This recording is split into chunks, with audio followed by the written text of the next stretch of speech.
Welcome to the place where we learn about and learn from the leaders in our field who are powering human creativity. I am Aaron Dworkin, and this is Arts Engines.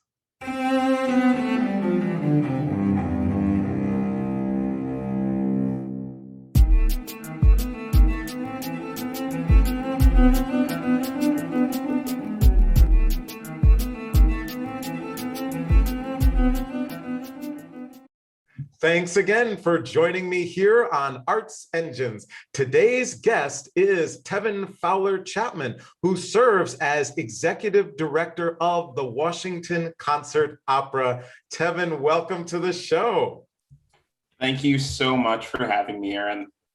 And I would be very remiss if I did not also add that Tehvon has been a member of the Sphinx Lead program and actually inaugural cohort. And so I've had the opportunity to be able to see some of the extraordinary leadership and work that Tehvon has been doing in the field. So it is especially great to have you on the show. Oh, it's great. So first, I think let's just share with everyone about Washington Concert Opera, WCO. If you can just share for anyone who may, outside of DC or just may not be aware of the work of the opera.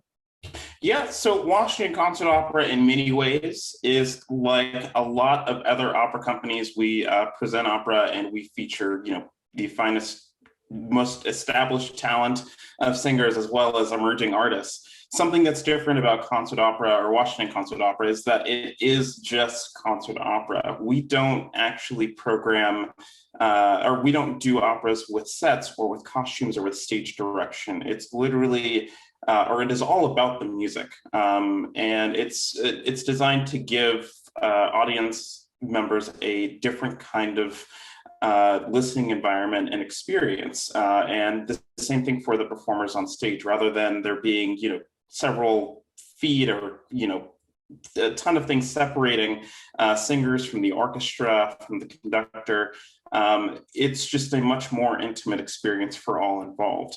Another thing that we do at concert opera differently is that we tend to focus on works that are not typically heard in the canon as it is now. We focus on a lot of rarely heard works. So, you're familiar with composers such as Rossini or Donizetti. We're looking at the operas that people do not get to hear anywhere near as often. And, in doing concert opera and removing the barriers such as the cost of sets and the cost of staging and all of these other things, it makes those works a lot more possible. And as a result, people get to hear things they don't get to hear very often. And I think that's really special. The combination of a really intimate musical experience with operatic repertoire and hearing works I do not get to hear that often. Awesome. And that is, of course, so important in the field, this championing of either lesser heard works or, of course, new work. And so I'm curious, right, because of, that DE&I and diversity has been such a more prominent role, or has taken on a more prominent role, I feel, in the field, especially in the past year. Is that part of that work as you're thinking about that, works by composers of color, things like that, women composers? Just wondering if that finds its way into that work as well. Absolutely. You and I both understand that in terms of rarely heard works, there are things by Donizetti and Rossini that have been written and just not heard because they weren't as popular. There's a totally different degree of difficulty for composers of color, female composers, composers from the LGBTQ community, in that prejudice has played a large role. Prejudice, racism, sexism has played a large role in those works not being heard. So while our focus has been in the past 35 years of our organization's history, it's been focused on European works within a very certain time period. A discussion that we're having now, in addition to how we can make our organization a more equitable one and a more diverse organization, is also examining our repertoire choices and saying, how can we actually expand the definition of rarely heard operatic gems to actually be more inclusive of composers' works who have actually been really unheard. Yeah, absolutely. So kind of switching gears a little bit to kind of our hopefully exit phase from the pandemic. Hopefully. Partially be underway. And so, a lot of our audience are, others who are in leadership roles of various arts organizations across the spectrum disciplines. And everyone's, really curious about what everyone's doing. So just curious from your vantage point and at WCO, kind of what's the plan? Do you feel like things will be just fully back come fall, or just wondering how are you managing and leading that process at WCO? This is it's like a double whammy for me, because not only am I leading this organization during a pandemic, I started this job as executive director, in the middle of the pandemic. And, for me, I'm a percussionist. I work within a lot of modern music and, modern arts. And so I'm always looking forward, and to what we can do that is newer, what we can do better, how we can improve upon things. That in combination with not having any experiences into what concert opera felt like before the pandemic, means that there's a lot of space for us to explore. We're going into a strategic plan over the course of the next 5 years, in which we're hoping to really build a better Washington concert opera, one that, again, as I previously mentioned, is more equitable, more diverse, more inclusive of people of all experiences, both on stage and in the audience. We're looking to engage within our community more and provide opera in ways that is not, the traditional experience, but really actually relates to people where they are in DC. And like a lot of people, we're also looking online to, reach that audience as well. I've long thought of the online audience as a totally separate one from those who are actually in our audience at the auditorium that we perform in. And as a result, I feel very strongly about engaging them, again, where they are, creating programming that is made specifically for an online audience, and also not treating it as a means to an end of getting them into a performance. It's just treating them with the respect that I would any other audience member or donor. So those are really the main things we're looking at going into the next year, of course, but also for the next 5 years.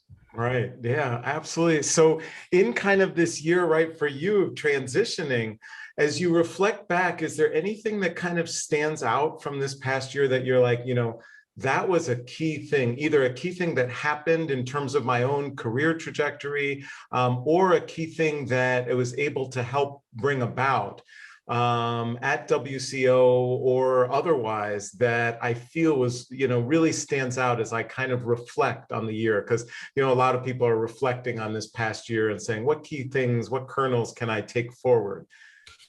I was previously, I had just moved to New York to start a new job in Brooklyn in January of 2020. I got laid off in March 2020, 3 months later because of the pandemic. And during that time, I worked with a lot of artists, and I was, trying to help them manage the fallout of losing all of their shows, all of their livelihood, their economic support. And that work continued for me even after I was laid off. I joined the Startup Artist Relief Tree to help provide $250 solidarity funds to artists across the country. And, there were a lot of really crucial things that happened last year. George Floyd's murder was a major turning point for me. Breonna Taylor's murder, as well as Ahmaud Arbery's. But something that has really defined the work that I do now and how I do it is, how I approach transparency with artists. that I engage with. And the same thing goes for anyone that I hire, but most importantly, artists. There was a huge call to action for arts organizations last year in terms of treating artists and more specifically artists of color with more respect, with more equity, just in general, just treating people better. And being an artist advocate, I really want to use this position to create a better organization, not just one that makes more money or raises more money and can do more shows, but something that creates a performance experience that feels fair and equal for everyone who is performing. So yeah, trying to work with artists during probably one of the worst crises of their lives has really shaped how I work with artists going to this job and as things are opening up, because I actually don't believe in the going back to business as usual, where we're trying to just get the most out of people while offering them the least. I want everyone to feel good about what they're contributing to concert opera. And it's obviously just such an extraordinary and wonderful approach of leadership that I think is not only effective, but inspiring. So unfortunately, we're just about out of time, but I always like to ask my guests, in these times of challenge, which we've had a lot of this past year, and of course, you were sharing some of these things, not just at WCO, where do you turn for inspiration? Where do you draw upon for strength during some of those toughest challenges as a leader? I spend a lot of time, especially now that I've spent the last year alone in my apartments, a lot of time doing self-reflecting, and especially in challenging times, to find inspiration, I look inward to ask who I'm doing it for, or who I'm doing work for, why I'm doing it for them, how I can actually, do that work for them, and remind myself that we're actually serving a very crucial mission of making a great connection between art, music, and the community. And that's also what drives me, and that's why I do it for myself. So that's always been the greatest inspiration for me, whether it's been here or any of my previous jobs. Wow. Tehvon Fowler-Chapman, you truly are one of the great arts engines who is powering human creativity in our world. Thank you so much for joining us on the show. Thank you so much, Aaron.